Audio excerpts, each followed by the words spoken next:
All right, guys. Olympic lifts or not, good or bad for our athletes? It's been one of the things that's talked about here for a while. I know there's some that, just focus on it. Olympic lifts are crucial to the program. Others think maybe they're good, maybe we shouldn't do it, they're hard to teach, or it's okay to do it, but are teaching them incorrectly. So if you thought at all about Olympic power for our athletes, explosive power, reactive movements, don't miss this episode. Make sure you're subscribed to it, like it, share it, and let's get ready for episode 37 of the SOA podcast.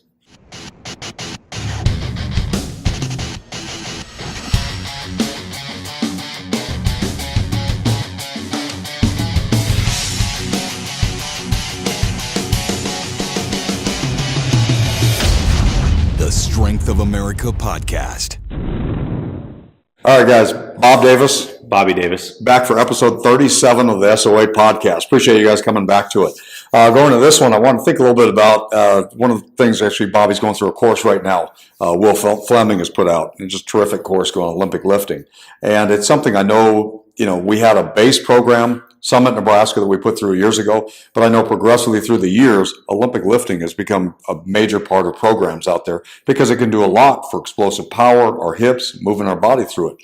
However, what we've also noticed, and Bobby kind of talked about this, staying in the lane, you got to coach what you know. And if you don't know what you're doing coaching this is one of the last areas you should be coaching is Olympic lifts. Because, boy, talk about putting your athlete or somebody at a risk of doing something wrong.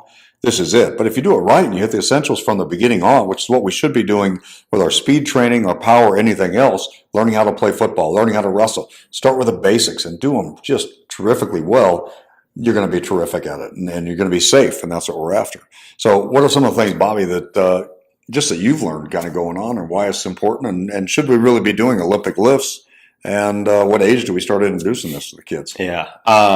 First off, with age, I've seen people start with little kids with PVC pipes, working overhead squats, mobility, stability. They do a lot of different things, teaching positions, working through PVC pipes, and man, just think if you can get kids to do that at a young age, get them to move like that, bend like that, get in the right positions, learn how to organize, and just think of how much more coordinated they're going to be by the time they even get to anything. First of all, that's awesome. Yeah. Outside of that, I think, the funny thing that I think of is I used to be scared of like hang snatches and stuff like that, power snatches. You see those Olympic lifting videos when they're competing at Worlds or whatever, or the CrossFit competitions, and man, you miss that lift, and guess what? Where that bar's coming right down on top of you. So I've always been scared from like a risk factor perspective because, first of all, I've never done them. I never did them. That's what we would term candy ass. But he's getting much better. And can you cuss on here? Yeah. Bleep. But anyways, I've gone through, I never did the overhead squats and snatches and stuff, so it was always a little more intimidating to me, and I just never knew the progressions and stuff like that. And so as I've gone through Will Fleming's course, Complete Olympic Lifting, and heard Will Fleming and Coach Dose go through on their podcast about muscle snatches and different variations to progress, get people comfortable, build the overhead strength and stability, and then progressing into that, boy, you start to feel a lot more comfortable because now you start to set the foundation. You know how to organize and be a little more fluid in the lift. You gain that strength. So I think just coming across that more coaches just need to learn to stay in their lane. That's like me when it comes to physical therapy stuff. I can understand some things and answer a couple questions just from knowing anatomy and different things. But a lot of that I'm just like, hey, I gotta understand that I gotta stay in my lane, and I gotta delegate an athlete to our athletic trainer who does a really good job. That's not my scope of practice, and I need to make sure that, what I'm really good at, that's awesome. And it's okay not to be really good at someone. Just delegate out to somebody that is, you'll help them out even more. But yeah, that's for sure. But I think coaches just need to know that and be okay with that. There's nothing that's truly terrible for you. It's just all in the dose that you're doing it, the intensity, your progression, and how you're teaching it that matters the most. Well, I think that's kind of falls in the same category. No matter what we're talking about, we're staying in the lane. I know Olympic, and we're going to get to the Olympic lifts and talk a little bit more about that going into it. But it's like somebody that you want to do it, and that's great. You want to learn, What Bobby's saying is don't just go out and look at a bunch of YouTube videos on power training. You kind of go get it. Now, with some of those things, you get some great techniques, like some Will, and we'll put some of these contacts for Coach Dose and, Will Fleming and some of his things, of course. These are some great tools to get into it. Yeah. But we know that we can get a lot of the snatch. But how you do it and breaking it down, and I see some kids, we're doing that won't even get to that point. They're just doing basic. We're talking about, things like the clean. Yeah. And they're get done and their arms are just burnt. They're not even using their hips. Well, if you don't get the basics and how you're moving it, you're hitting a plateau pretty quickly and you're not going to progress. And the snatch, same thing. So any of these, we want to get the technique, how you're doing it, where your hands are positioned, where the wrists have got to be, how wide do you go on the bar, where should your feet be, where's the head, where's our neutral position, where should we end up at the end? Are we sticking that to the point? Are we too far behind or in front?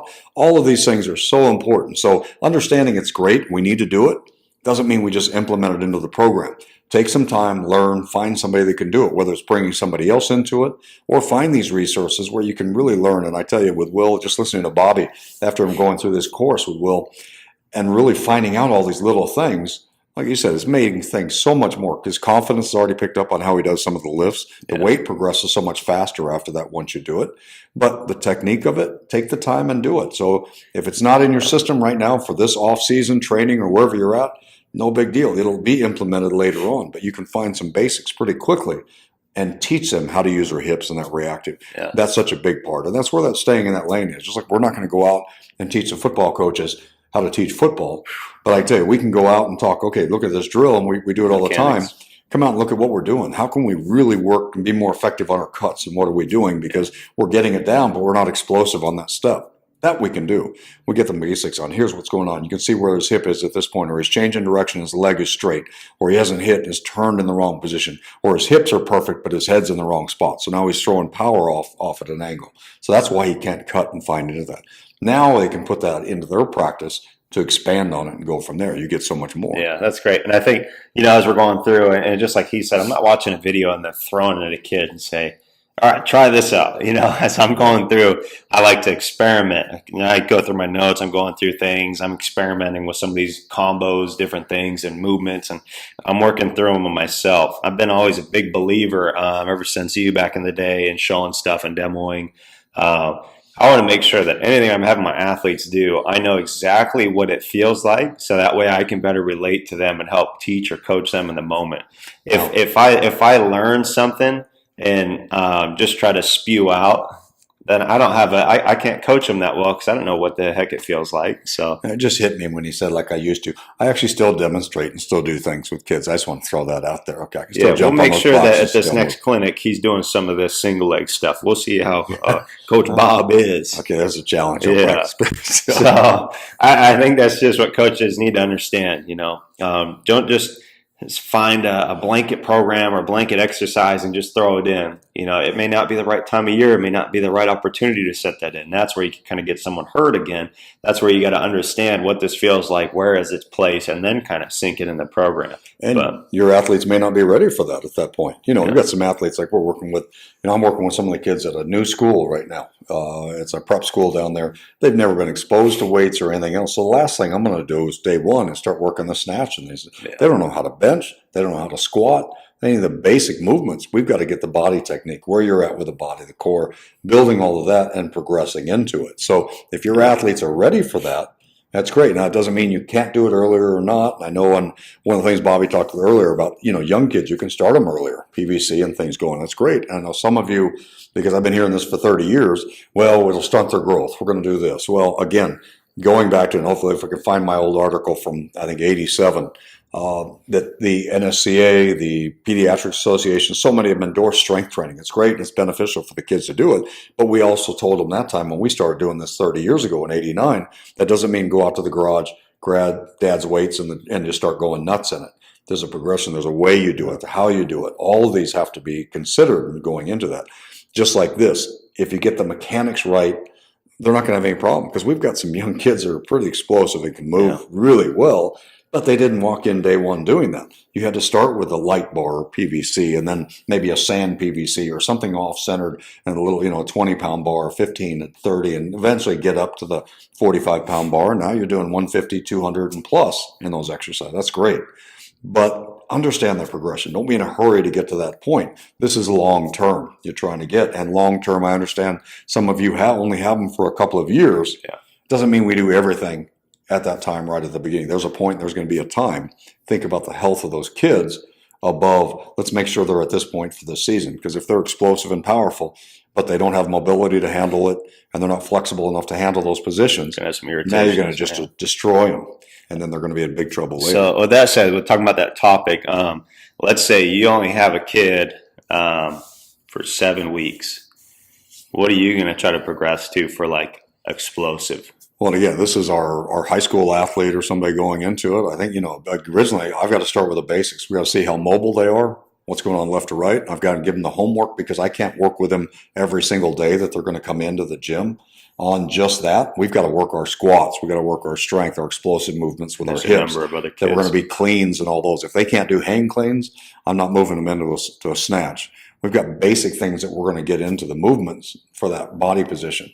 And then where they can progress. If they're weights, they can control at least 6 reps on those explosive movements. Great. We're not doing sets of 1 and 2 for those guys.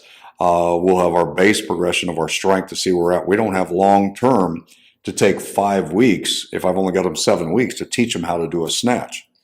Now I can do a movement. We can implement that, and we'll do it with a lighter bar because I'm after more than anything else hip power, quick reaction, explosive movement.